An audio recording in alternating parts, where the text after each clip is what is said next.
Hello again, everyone, and welcome back to SFF180 and the launch of my new series, Reading the Hugos, in which I will be reviewing every Hugo Award-winning novel that I haven't already reviewed. I'm Thomas, your host as always, and today I'll be covering the very first Hugo winner from all the way back in 1953, Alfred Bester's The Demolished Man. Thank you all for joining me. During their first few years, the Hugo Awards were finding their feet through a lot of trial and error, not much organization to them.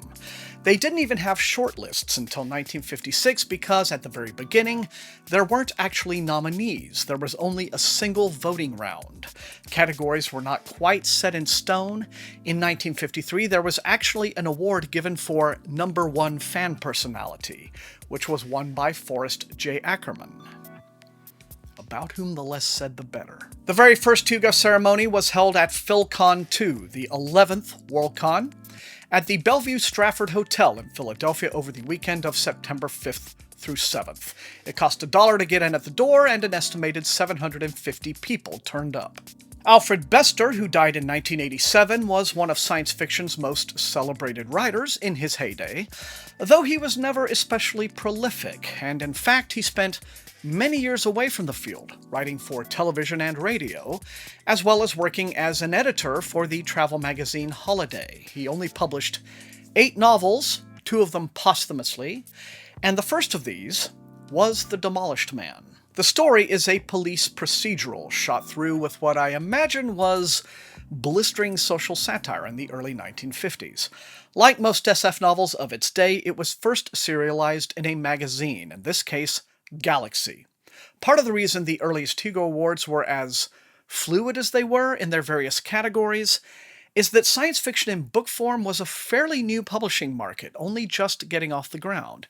In 1953, if you were a science fiction fan, you were reading the stuff in the pulps. Unpopular opinion, there's very little SF, and in fact very little popular fiction generally, I would argue, from prior to the middle 20th century, that holds up to a modern reading. In the same way, if there's still anyone left alive in the year 2090 reading books, they're not likely to find much they can relate to among the work that is popular to us today. But it's still possible to find plenty of examples of vintage science fiction that are quite entertaining, if you put yourself in the proper mindset that you're peering into the past and reading the work with a consideration of why it was important and valuable in its day. That's still no guarantee an older book will work for you, but sometimes you can be pleasantly surprised.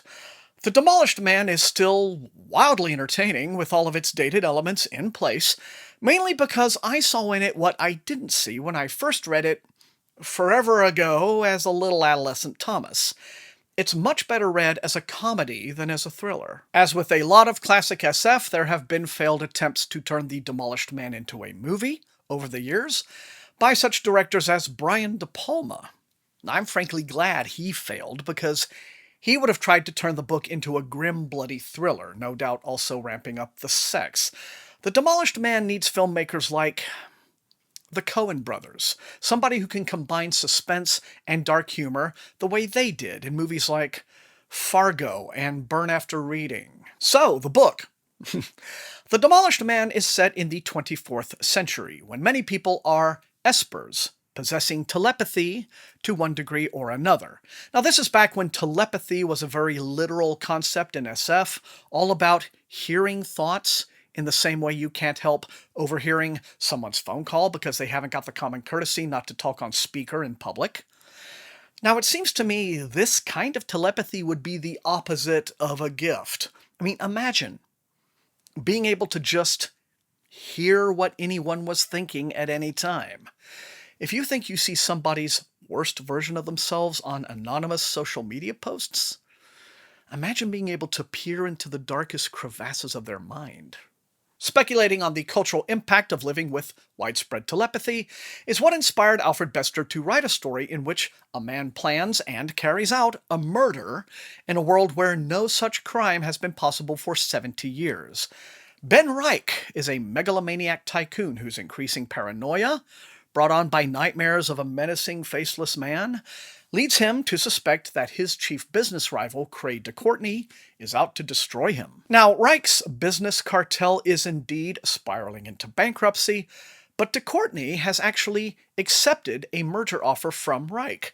But Reich, approaching full-on psychosis, misinterprets de Courtney's acceptance as rejection, and so he decides to slay the man right in the middle of one of the most ostentatious and famous parties held by a flamboyant socialite, in whose home de Courtney is staying during one of his rare visits to Earth from Mars. Planning this unprecedented crime will require care, of course, and here we see the interesting political landscape of Bester's future. Espers are widespread, and they're powerful in their talents to varying degrees, which are broken down by the Esper Guild into 3 classes. Now, the Guild makes it their responsibility to find latent telepaths in society and help train them. But within the Guild, there's a little clandestine group calling itself the League of Esper Patriots, who believe in the natural superiority of Espers and that society should be under Esper rule. Since the Guild already encourages intermarriage between Espers to make more little Espers, the underlying theme of eugenics in a book published only a few short years after World War II gives the Demolished Man a bit more thematic weight, which still resonates today. Patriotism may be the last refuge of the scoundrel, but patriot is almost always the first word you'll see an authoritarian use in reference to themselves. To protect himself from detection, Reich bribes Gus Tate, a prominent Class 1 Esper psychiatrist, to help him pinpoint de Courtney's location. Tate belongs to the League of Esper Patriots, which Reich is secretly funding, and Reich also acquires an antique pistol from Jerry Church, an Esper who helped Reich break the law once before and was banished from the Guild for it. And Reich modifies the cartridges to thwart ballistics evidence. Finally, among other preparations, Reich has a songwriter friend teach him an annoying little jingle, which installs itself in his mind like an earworm as a way of scrambling his thoughts from easy detection by Espers. Now, I'm not going to go so far as to say Bester foreshadowed this. Never gonna give you up, never gonna let you down. So the deed is done, in what may be the most audacious and mind-boggling scene of its type in all of science fiction. And the rest of the novel becomes a cat-and-mouse game between Reich and police investigator Lincoln Powell, a Class 1 Esper, who is so good at what he does, he's expected to become the next president of the Esper Guild. Powell is faced with the problem that telepathically gathered evidence is not admissible in court, and so, to bring Reich to justice, he's got to do old-fashioned police work by proving motive, method, and opportunity. Powell knows Reich is guilty, and Reich knows he knows, and so, for the rest of the book, we are hurtled along a frantic pursuit of the truth on Powell's part, with Reich racing to stay one step ahead of him as much as possible. This is, to put it mildly, not a book in which you're going to find characters who are relatable or believable as human beings, at least not in the way authors create characters in the 21st century. Not that much is done with female characters outside of their roles as helpers or love interests, although the socialite Maria Beaumont, whom everyone calls the Guilt Corpse, seems like the kind of character somebody like David Lynch or John Waters could absolutely go to town with. Everyone here is super extra in their personalities, which, as I said, works fine if the book is read with an eye towards its comedy. But there are definitely recognizable types. When Powell explains to his fellow Espers that Reich isn't just a criminal, but someone who presents an existential threat because his megalomania and depravity are so all-consuming that he has the power to drag all of society down with him, well, I think we can all picture someone today who is presenting a very similar danger. Stylistically, there are some interesting, if dated, touches, such as the way Bester plays with typography, which in its best moments offers the reader a completely believable sense of what it might be like to be engaged in several telepathic conversations all at once. If you're going to do stunt writing, at least do it in the service of your storytelling. Also, the story ends with a reveal that goes a little too far in the direction of Freudianism to be anything but eye-rolling. On the other hand, we learn that demolition, the fearsome-sounding punishment that Reich faces if he gets convicted, actually offers a bit more progressive an outlook on the concept of criminal rehabilitation than might be expected. In all, The Demolished Man is a funny, bizarre, and certainly unique example of the kind of SF we don't see much of these days, although it laid the groundwork for a lot of novels to come right up to the present day. The first Hugo novel turns out not to be the kind of dry, techie, cold, hard SF many readers these days associate with the classics, but a story that really tries to extrapolate upon the social impact of the future it creates, and what such a future would mean to us as people living in it. It remains a worthy foundation on which to build the Hugo's long and enduring legacy. And there you have it!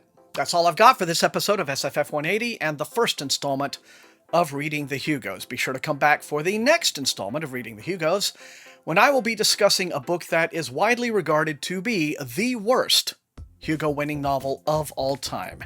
And on that episode, I'm going to have a very special guest. So be back for that.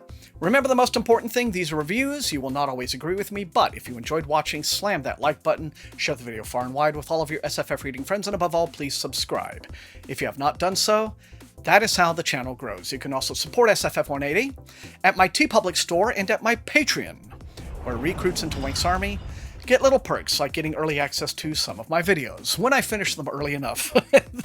I want to thank all those wonderful people for their additional support. I want to thank the rest of you for being the very best viewers in all of BookTube, and